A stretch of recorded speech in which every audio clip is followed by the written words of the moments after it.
Hello viewers, मैं राजकुमार सोनी एक बार फिर से आप सबका अपने चैनल मिलिट्री एकेडमी में स्वागत करता हूं। व्यूवर्स, आज के इस वीडियो में हम 5 इंपॉर्टेंट इडियम्स एंड फ्रेजेस के ऊपर बात करेंगे जो कि दूसरे प्रतियोगी परीक्षाओं में पूछे गए हैं और आने वाले एयरफोर्स एक्सवाई एग्जाम या एनडीए या दूसरे जो सभी एग्जाम है उसके लिए काफी हेल्पफुल होगा। मेरे बारे में, मैं competitive English, academic English, group discussion और फिजिकल फिटनेस का इंस्ट्रक्टर हूं। मेरी career history 2004 to 2019 navy, teaching experience, service में भी इंस्ट्रक्शन दिए एंड रिटायरमेंट के बाद मेरी अपनी एकेडमी है, मिलिट्री एकेडमी, जो कि बलिया उत्तर प्रदेश में है। Viewers, why am I remarkable? Why am I making this video? Because I am an educator of an academy also. और उसके अलावा मैंने सर्टिफिकेट अर्न किया है एडवांस्ड इंग्लिश लेवल C1 का, जो कि सेकेंड हाईएस्ट सर्टिफिकेट है इंग्लिश प्रोफिशिएंसी का। और दूसरा अपर इमीडिएट लेवल B2 सर्टिफिकेट मैंने ब्रिटिश काउंसिल से एक्वायर किया है, अर्न किया है, जो कि थर्ड हाईएस्ट लेवल है इंग्लिश प्रोफिशिएंसी का। व्यूवर्स, आपको कुछ डायरेक्शंस इस तरह की मिलेंगी, कुछ इडियम्स और फ्रेज रहेंगे और साथ में 4 अल्टरनेटिव ऑप्शंस यस, और उसमें आपको जो बेस्ट ऑप्शन है जिसकी मीनिंग एग्जैक्ट उसी की तरह है उसको आपको चूज करना है। मैंने आपको अच्छी तरह से समझाने के लिए हर इडियम के साथ एक पिक्चर भी मैंने दिखाया है ताकि आपको बेहतर तरीके से समझ में आए।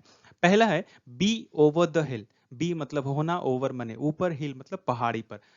ये इडियम वहां से आया है कि जब पहले क्या होता है कि यंगस्टर एज में, एक तरह से जब एनर्जी काफी हाई होती है, लगभग 25 30 35 के एज में लोग किसी भी पहाड़ी पे चढ़ जाते थे। जैसा कि आप देख रहे हैं, ये लेडी एक कुछ सामान लेके ऊपर जा रही है, अभी ये बूढ़ी हो गई हैं। ओके, सो पहले जो आदमी यंगस्टर में जो काम कर देता है, पहाड़ी पे चढ़ना या कोई टफ काम, वो काम क्या होता है, अब दोबारा नहीं हो पाता, बुढ़ापे में नहीं होता, थोड़ा सा एज होने पे नहीं होता।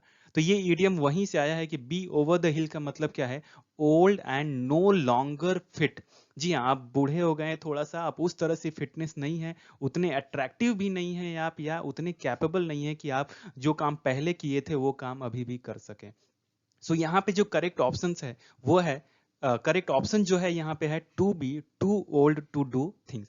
बी ओवर द हिल का क्या मतलब है कि आप पहाड़ पे, याद रखने के लिए मैं आपको इतनी सारी बातें बता रहा हूँ कि आपको यदि कुछ भी याद रहे तो आप आसानी से एग्जाम में करेक्ट ऑप्शन को चूज कर सकते हैं।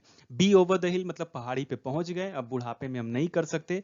वही है to be old, to be too old to do things, कितने बूढ़े होना कि आप उस चीज को नहीं कर सकते। Okay, next, bite your tongue. बहुत फेमस है ये कि अपनी जीभ को काटना। हम जब जीभ कब काटते हैं बताइए? तो हम जीभ तब काटते हैं कि जब हमको क्या होता है, कुछ कहना चाहते हैं लेकिन हम कहते नहीं हैं।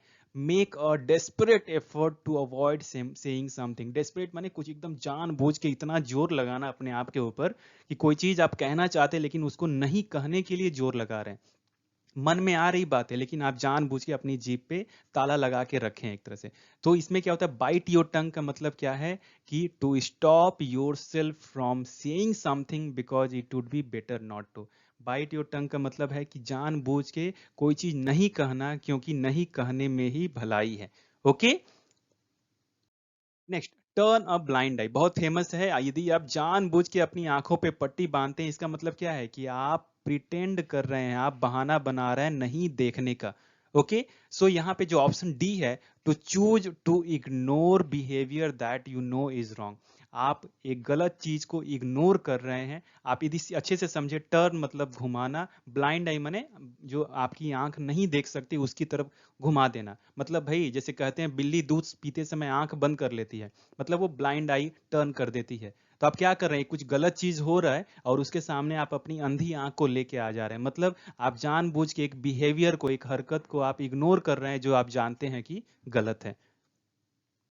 Next, yellow journalism. जी हाँ, पीली पत्रकारिता। क्या है ये पीली पत्रकारिता? एक तरह से ऐसा नहीं कि पीले कलर पे हो रहा है, नहीं, इसका मतलब ये है that doesn't report much real news. जी हाँ, सही न्यूज नहीं देता है, तथ्यों को, फैक्ट्स को, सच्चाई को नहीं बताता है। और कई बार लोग क्या करते हैं, जानबूझ के एग्जैजरेट कर देते हैं, जो सच्चाई है उसको जितना बढ़ा चढ़ा के। एग्जैजरेट ये सिनोनिम और एंटोनिम से भी रिलेटेड है ये। एग्जैजरेट मतलब बढ़ा चढ़ा के कहना, और स्प्रेडिंग रूमर, जी हाँ, अफवाहों को फैलाना।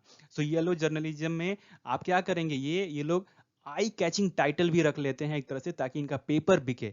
यहाँ पे ऑप्शन सी जो है वो करेक्ट ऑप्शन है, writing in news that try to influence people's opinion by using strong language. जी हाँ, इस तरह की भाषा, आई कैचिंग टाइटल और फाल्स इंफॉर्मेशन यूज करके वो जानबूझ के लोगों की ओपिनियन को इन्फ्लुएंस करते हैं, अपनी पेपर को, अपने जो जर्नलिज्म है उसको बेनिफिट लेते हैं। Okay, option C. Next, to be in seventh heaven, बहुत आसान है। यदि हिंदी में सातवें आसमान पर होना, स्वर्ग में होना, तो सिंपल भाषा है। ट्रेनिंग के बाद जब पासिंग आउट परेड होती है तो सब सातवें आसमान पे होते हैं। तो simple meaning to be extremely happy. जी हाँ, बहुत खुश होना।